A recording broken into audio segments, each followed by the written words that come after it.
Hi, everybody. Welcome to Birds Weekly, presented by the Inside the Birds Network. That man right there is Hall of Famer Ray Didinger and Derrick Gunn.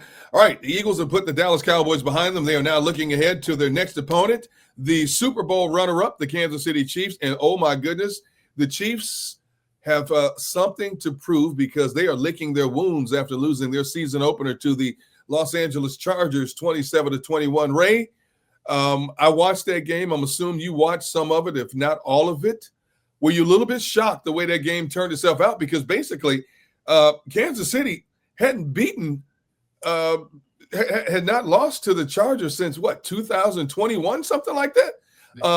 New day, new era, I guess, in the AFC West.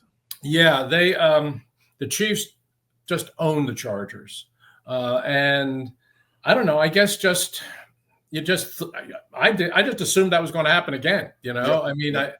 Forget the point spread. I mean, the Chiefs always beat the Chargers. And, it doesn't matter if they're playing them in Kansas City, Arrowhead, or if they're playing them in L.A., or if they're playing them in San Diego, or if they're playing them in Brazil. I don't think it's going to matter. It's the Chiefs, it's the Chargers. The Chiefs are going to find a way to win. The way the game went down, yeah, I was surprised. Now, obviously, the Chiefs are a little shorthanded offensively. Rice is suspended for 6 games. He's their best, and Worthy is their best receiver probably, and he goes out with an injury early, shoulder injury, yeah. And so that now all of a sudden you still got Patrick Mahomes, but who's he throwing the ball to other than Kelsey? So the game was a little different in that respect, and honestly, in the second half, it looked to me like the Chiefs were coming on, and I thought, they're going to find a way to win this thing. Yeah. But at the end, the Chargers put together that last drive where they just took the ball and they just kept it away and put the game away. And, that's about as good a game as I've seen Herbert play. I thought Herbert was really, really good. And the way the Chargers attacked the Chiefs, I think it sort of gives the Eagles a lot to study going into that game next week, because what you saw was Herbert with all of those quick throws, short throws, get the ball out of their hands in a hurry. I mean, the Chiefs just couldn't deal with that. I mean, their secondary was not good. Their safety play was terrible. And a quick throw, bang, bang, bang, bang, looked like you could do that against them all day. And it seems to me that's if the Eagles have that, it looked like the Chargers kind of laid that blueprint out there for the Eagles. And I expect the Eagles to come into them and have that kind of a game. I think I could see Hurts spreading the ball around, getting A.J. Brown involved like early and often, and Smith too, and having a pretty big game throwing the ball, because the Chiefs secondary, we talk a lot about the Eagles secondary having some problems. I think what you saw on Friday night was the Chiefs secondary's got their issues too.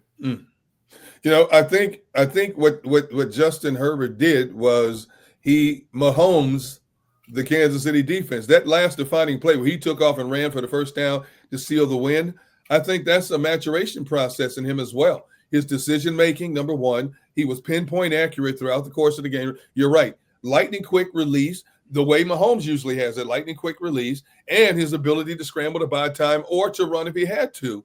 And I don't know if the Kansas City defense was ready for that version of Justin Herbert. Yeah. No, I don't think they were. And Steve Spagnuolo, the defensive coordinator in Kansas City, is really one of the best in terms of adjusting within the game to what's happening within the game. And Herbert managed to stay one step ahead of him all the way. I mean, right down to that last possession that really put the game away. And then, of course, that out of the pocket scramble, get that last first down where they could just run out the clock was, that was a big, big step forward game for Herbert. I mean, he's been in the league a while now. He's put up some numbers. Everybody loves his talent. I do too. I mean, he's a tremendously talented kid. But he needs to have that kind of game. He needs to have that kind of season to step up among the elite guys, because I think he has that kind of talent.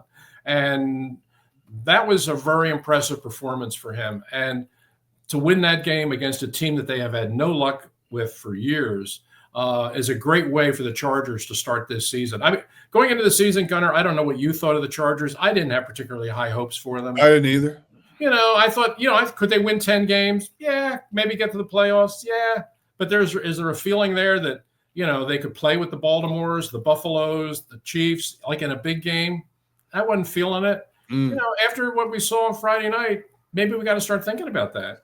Well, I look at that Chargers defense. They are fast, and man, do they lay the lumber when they hit. Derwin James is a kamikaze pilot.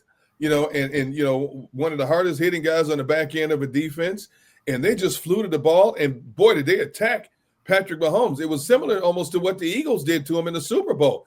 They kept coming, forcing him off his spot, making him throw the ball early when he wanted to. And if I'm the Eagles, I'm looking at this blueprint. Hey, Kansas, basically, the Chargers did what we did. If we do the same, because, Kansas City is still built to have one of the better offensive lines in the National Football League. I don't think it really showed in this game, because one of the things that really stuck out, Ray, is Kansas City couldn't run the football. Outside of Mahomes scrambling, they could not run the football. No, they couldn't. They couldn't. And, we saw – I mean, this is funny to talk about this for a team that was 15-2 last year.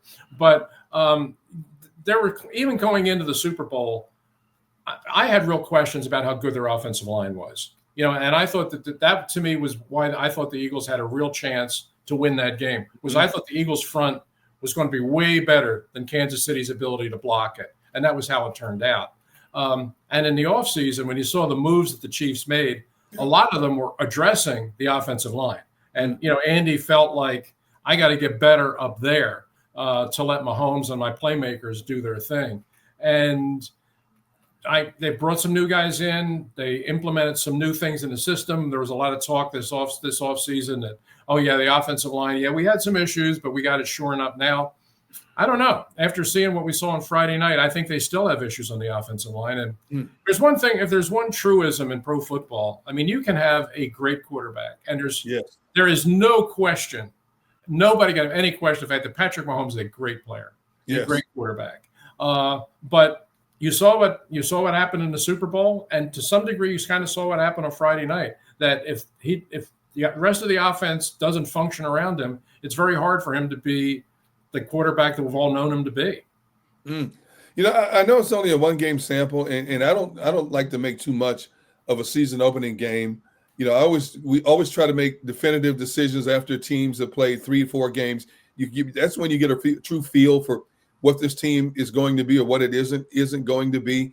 But I go back to the Super Bowl against the Eagles and looking at what the Chargers duplicated in a lot of ways defensively at Kansas City's offense. Do you think teams are finally catching up to what Kansas City does?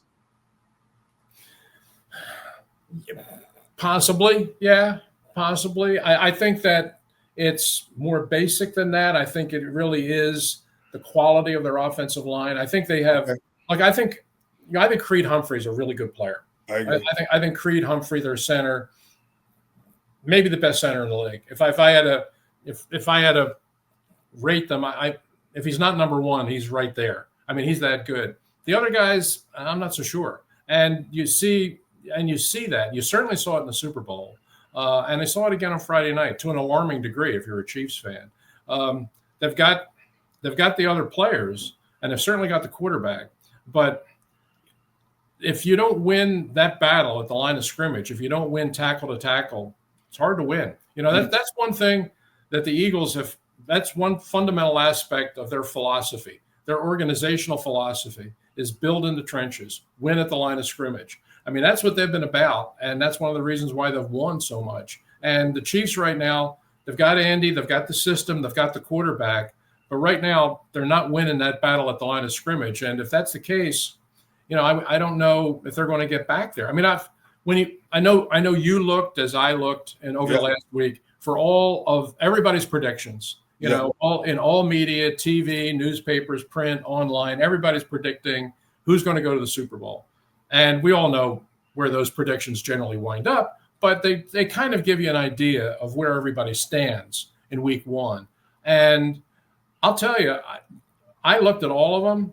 There weren't a whole lot of people picking the Chiefs to go back this year. I mean, the predominant teams in the AFC, people were picking Baltimore, or they were picking Buffalo. And a couple of teams here, a couple of people went Cincinnati.